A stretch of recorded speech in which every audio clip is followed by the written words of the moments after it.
옛날 어느 마을 불량배 창식이가 살고 있었다. 건들건들 창식이는 이리저리 놀러 다니며 어디 처자나 꼬셔볼까 궁리나 하며 살고 있었는데 거 참으로 심심하구나. 뭐 재미난 거 없나? 오늘은 순심이나 만나서 한따까리 할까? 좋아, 오늘은 순심이로 정했어. 그리고 발걸음을 옮기며 바닥에 침을 찍찍 뱉는데 그때 마을 어르신 최노인이 창식이를 발견하고는 이런 우라질 놈, 어디 뚫린 입이라고 함부로 침을 뱉고 다니느냐? 못 배운 티 내느냐 이놈? 침이 보약이란 말이 동의보감에 나와 있는데 사내가 함부로 흘리면 안 되는 물이 눈물만 있는 게 아니다. 눈물, 침과 오줌 그리고 마지막으로 하나는 말 안 해도 잘 알겠지. 예, 어르신, 잘 알겠습니다. 앞으로 주의할게요. 건들건들한 그였지만 창식이는 어른들에게는 깍듯했다. 그리고 몇 시간 후 어이, 순심이, 너 요즘 왜 나 피해 다녀? 그런다고 내가 포기할 줄 알아. 한번 내 여자면 영원히 내 여자야.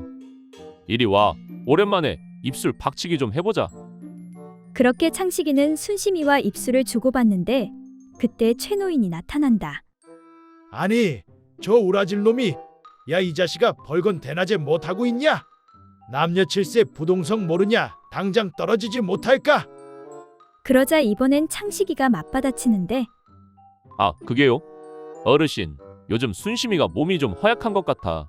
제 보약 좀 먹이고 있었습니다. 하니 화가 난 최노인이 이런 고얀 놈, 내 놈이 나를 놀려. 그래, 그럼 보약은 오래될수록 좋으니 어디 내 보약도 좀 먹이면 안 되겠느냐?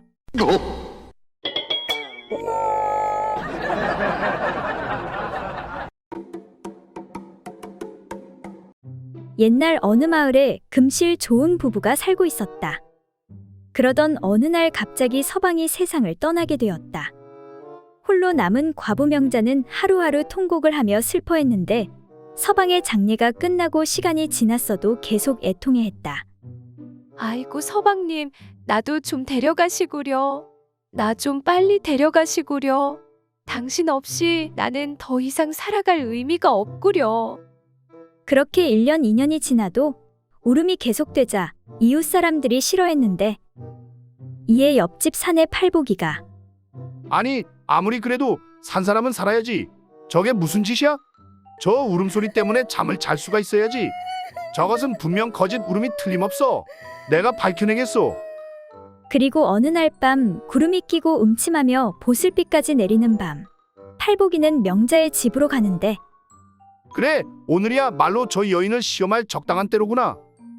팔보기는 명자의 집에 몰래 숨어들어 절구공이를 부딪히는 소리를 내며 외쳤다. 마누라, 이복의 마누라, 나도 자네를 잊지 못해 이렇게 구천을 떠돌고 있네.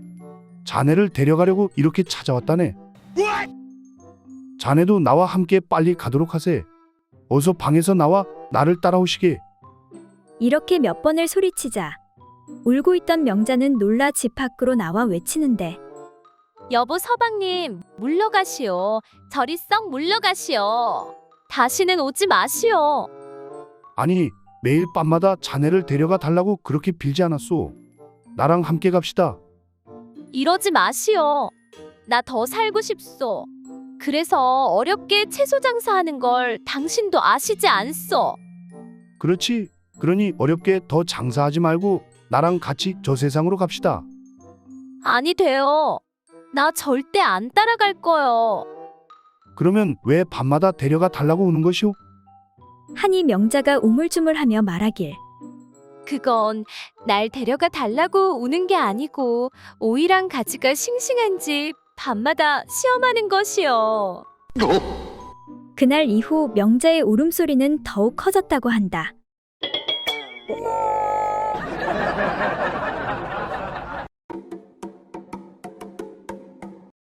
옛날 어느 마을에 부자 남씨는 돈을 많이 벌어 일만금의 부자가 되었는데 그는 사람들에게 돈을 빌려주고 기한이 되면 무서운 종을 보내 철저히 독촉해 받아오도록 했다.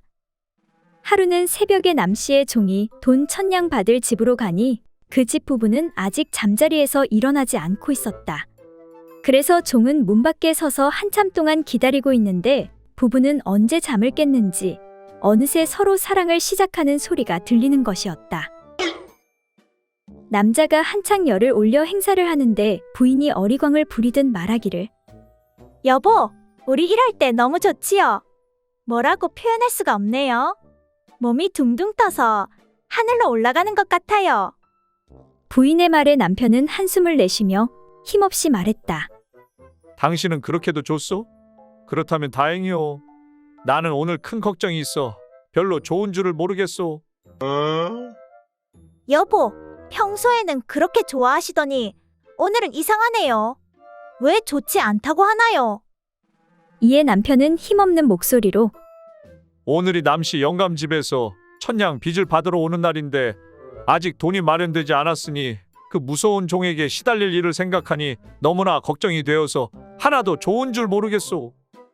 이 소리를 들은 종은 그만 빚독촉을 할 생각을 하지 않고 그냥 집으로 돌아왔다. 그리고 주인에게 그 부부의 얘기를 들려주면서 아뢰기를 나으리, 소인 비록 종놈이지만 그런 정황에서 아무리 인정사정 모르는 막된 놈이라고 할지라도 어떻게 들어가서 돈을 내놓으라고 빚 독촉을 할 수 있겠습니까? 그래서 그냥 돌아와 버렸습니다. 용서해 주십시오. 종의 이야기를 들은 남씨는 무릎을 치며 한탄한 후에 한참 동안 하늘을 쳐다보고 있다가 말하기를 대저 남녀가 사랑을 나누는 것은 인간 최고의 기쁨이거늘 내 어찌 돈 때문에 여인들의 그 즐거워하는 행복을 빼앗을 수 있겠는가? 여인들이 하늘 품으면 온유월에도 서리가 내린다 했는데 내 그동안 여인들의 원망을 많이 샀도다. 여봐라, 이제 가서 모두에게 이르기를 잠자리를 할 때마다 50냥씩 빚을 없애줄 테니 마음껏 즐기라고 알리거라. 그리고 한 달 후 빚진 마을 사내들이 몰려왔는데 나으리, 잘못했습니다. 제발 살려주십시오. 마누라 때문에 제 명에 못 살 것 같습니다요. 나으리, 제발 그냥 빚 갚게 해주십시오.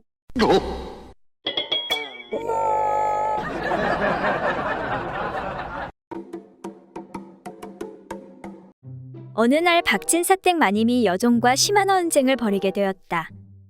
화가 난 마님은 끝내 여종을 쫓아내기로 작정했다. 내 인연, 당장에 이 집을 나가거라. 하지만 여종도 지지 않았다. 흥, 내가 나가라면 못 나갈 줄 알고요. 여종은 즉시 보따리에 짐을 챙기기 시작했다. 짐을 다 챙긴 여종은 일어서면서 마님을 노려보았다. 여종은 아직까지 분이 덜 풀린 모양인지 심술궂은 표정을 지으며 말했다. 마님, 한 가지 말씀드릴 게 있는데요. 나리께서 그러시는데 음식 솜씨로 보나 집안일 하는 것으로 보나 마님보다는 쇳내가 훨씬 더 낫다고 하던걸요. 여종의 말에 진사마님은 그저 눈만 흘길 뿐이었다. 그러자 여종이 이번에는 이렇게 덧붙였다. 그것뿐인 줄 아세요? 밤에 그거 하는 제주도 마님보다는 쇳내가 훨씬 뛰어나다고 그러던걸요. 인내심의 한계가 온 마님은 이제 더 이상 참을 수가 없었다. 뭐라고? 나리가 그런 말씀을 하셨단 말이지? 내 인연 어디 두고 봐라. 만일 그 말이 거짓이면 살아남지 못할 것이다. 여종은 이를 악물고 노발대발하는 진사마님의 표정을 고소하다는 듯 한동안 살펴보더니 잠시 후 얄밉게도 이렇게 말하는 것이었다. 아니요, 나리가 아니라 행랑채 오서방이 그러던걸요.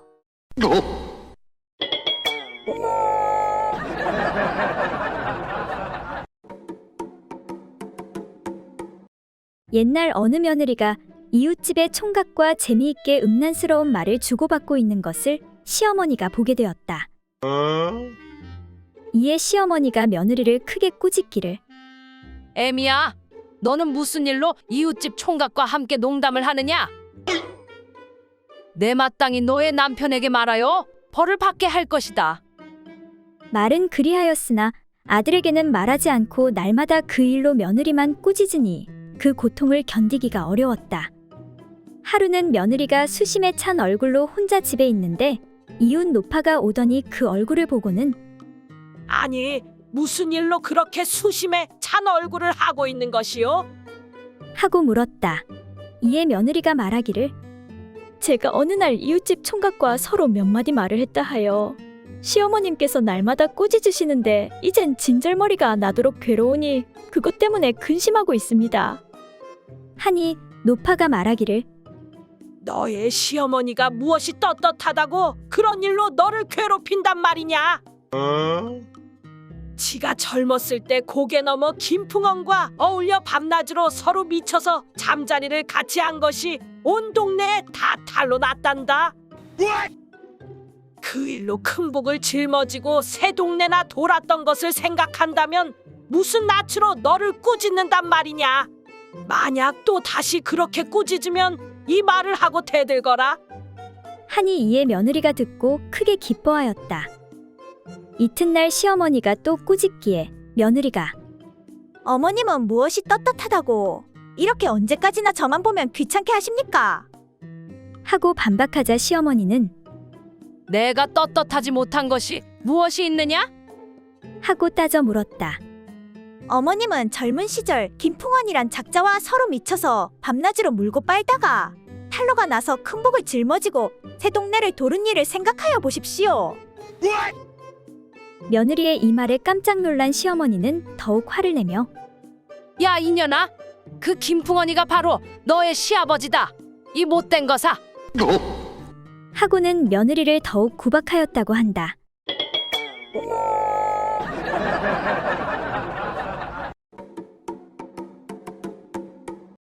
옛날 어느 과부가 대릴사위를 얻게 되어 하나뿐인 외동딸을 시집 보내게 되었다. 그리하여 옆방에 신방을 만들어 순진한 외동딸과 사위의 보금자리를 만들어 주었다. 그런데 순진한 딸은 첫날 밤에 대한 두려움 때문에 떨고 있었다. 그 일을 치르기 위해 사위가 겉옷을 벗자 이를 본 딸이 깜짝 놀라 옆방으로 달려와 말했다. 어머니 큰일 났어요. 남편의 가슴에 머리카락 투성이에요. 구역질이 나서 도저히 못 참겠어요. 얘야, 그게 무슨 소리니? 내 남편이 될 사람이 아니냐? 너는 그 사람을 받아들여야 하느니라. 그러니 어서 신방으로 돌아가거라. 딸이 신방으로 돌아가자 그때 마침 신랑은 바지를 벗고 있었다. 딸이 그걸 보고는 다시 어머니 방으로 곧장 달려가 끔찍한 목소리로 말했다. 어머니 정말로 소름 끼치는 일이에요. 그의 두 다리 사이에도 머리카락 투성이에요. 너무 무서워요. 에휴, 얘야, 이제 너는 그의 아내가 되었단다. 그러니 어서 신방으로 가서 남편과 함께 하거라. 딸이 다시 가서 방문을 열자 이번엔 남편의 물건이 매우 커져 있었다. 딸은 놀라서 기겁을 하고 다시 어머니 방으로 도망쳐 달려왔다. 어머니 큰일 났어요. 그래, 이번엔 또 뭐냐? 참다 못한 어머니가 딸에게 물었다. 어머니, 그 남자는 두 다리 말고 큼지막한 가운데 다리를 하나 더 가지고 있어요. 너무 무서워요. 그러자 어머니가 소리치며 말했다. 얘야, 이제 더는 못 참겠구나. 너는 여기 가만히 있거라. 내가 해결하마.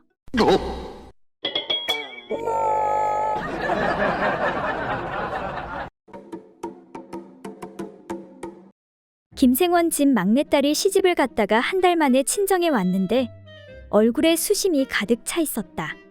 그래서 친정어머니가 아무래도 시집살이가 고되어 그런가 보다 생각하여 한번 물어보았다. 그래 얘야, 시집살이가 고되더냐? 그런 건 아니에요. 딸이 아니라고 고개를 절레절레 흔들었다. 이에 친정어머니가 다시 물었다. 그럼 이 서방이 속이라도 썩히더냐? 아니에요. 그럼 시어머니가 너무 까다로운 모양이구나. 그것도 아니에요. 그러면 어디 몸이라도 아픈 게냐? 그러자 딸이 대답하길. 아니요. 별로 아프지는 않은데 아랫배에 뭔가가 쌓여 있는 것 같아서 항상 마음이 깨름직해요. 너 그렇다면 임신을 한 것이냐? 잘 모르겠어요. 그냥 아랫배 속이. 그래? 그렇다면 큰일이로구나. 어머니는 벌써 딸의 몸에 태기가 있다니 이건 보통 큰 병고가 아니라고 생각하고 부랴부랴 의원을 불러 진맥을 보게 했다. 시집간 지 한 달도 안 된 아이가 몸에 태기가 있다면 큰일인데 어디 잘 좀 살펴보시오. 그러나 의원이 아무리 진맥을 해보아도 딸의 몸에는 아무 이상이 없었다. 임신도 아니고 아무런 병도 없습니다. 얘야, 임신도 아니고 병도 아니라는데 넌 왜 아랫배가 이상하다는 것이냐? 애미한테 숨길 게 무엇이 있느냐? 어서 내가 걱정하는 걸 말해보거라. 그러자 딸이 부끄러운 듯이 얼굴을 붉히며 말했다. 그럴 리가 없어요. 우리 신랑이 밤에 잠자리에 들어올 때면 커다란 무만한 것을 달고 내 몸속에 들어오는데 나갈 때는 작아져서 고추만해지거든요. 그러면 도대체 그 줄어든 몫이 어디로 갔겠어요? 그것도 매일 밤마다 그랬으니 정말 걱정이에요. 그 말을 들은 의원이 말했다. 허허, 그건 병이 아니니 아무 문제가 없소이다. 그래, 얘야. 그건 걱정할 필요가 전혀 없단다. 그나저나 무만한 것이라니 정말 부럽다 부러워.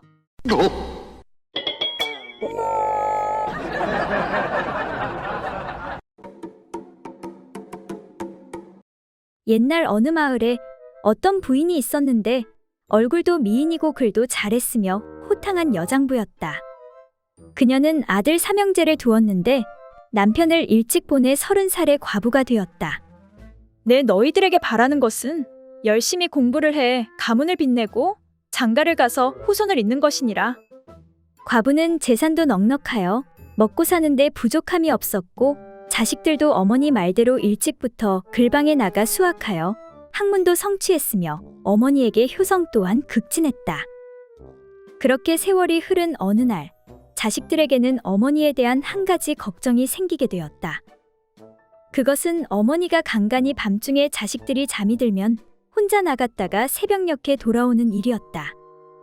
그리하여 아들들이 몰래 뒤를 밟아보니 이웃 마을 호라비와 물레방앗간으로 들어가는 것이 아닌가.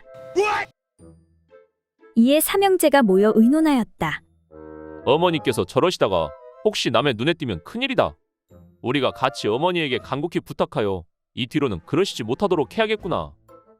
그렇게 의견을 모으고 어느 날 밤 형제들이 어머니의 침소로 나가 말을 꺼냈다. 어머님, 저희들이 비록 많이 모자라오나 힘을 다하여 어머님을 편하게 모시겠습니다. 잡수시고 싶으신 것이나 갖고 싶은 것도 말씀만 하시면 힘껏 구하여 올리겠습니다. 저희가 오직 바라는 바는 어머님께서 밤나들이 하시는 일만은 그만두어 주시옵소서. 이 말을 들은 여장부 어머니는 그 말에 꼼짝도 하지 않고 아들들을 한번 쓱 훑어보고는 호탕하게 말했다. 너희들의 성이 무엇이냐? 그것은 어찌하시는 말씀이신지요? 우리는 여씨가 아니옵니까? 그래, 그럼 여자를 보거라. 그 글자도 아랫입이 윗입보다 크지 않느냐? 너희들은 밥을 먹는 윗입만 중하다 생각하는 모양인데 나는 아랫입도 크게 중하니라. 그러니 더 이상 날 말릴 생각하지 말거라. 이에 놀란 철없는 막내 아들이 그런데 어머니는 안 그래도 입이 크신데 그보다 훨씬 큰 아랫입을 누가 감당하나요?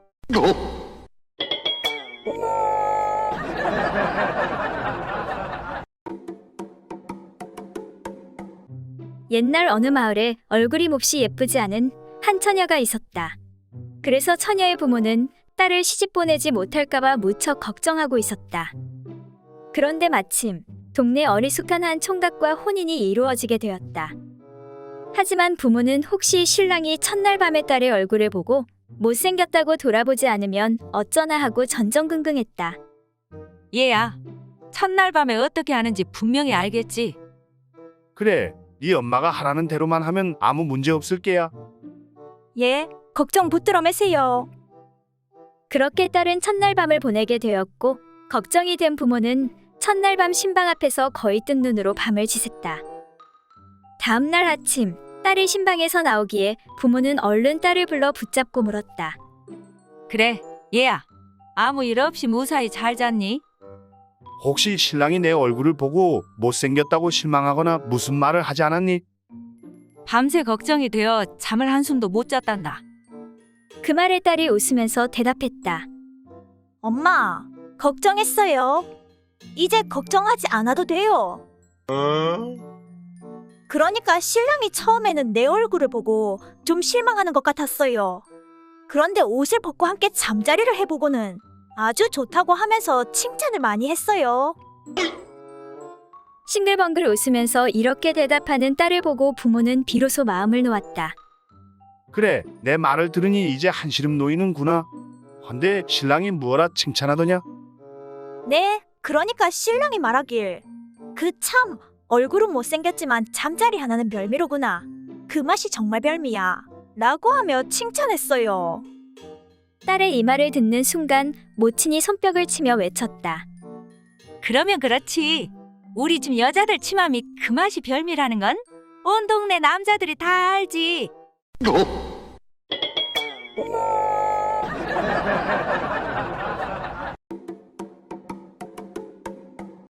옛날 어느 고을에 결혼한 지 얼마 안 된 부부종이 있었다.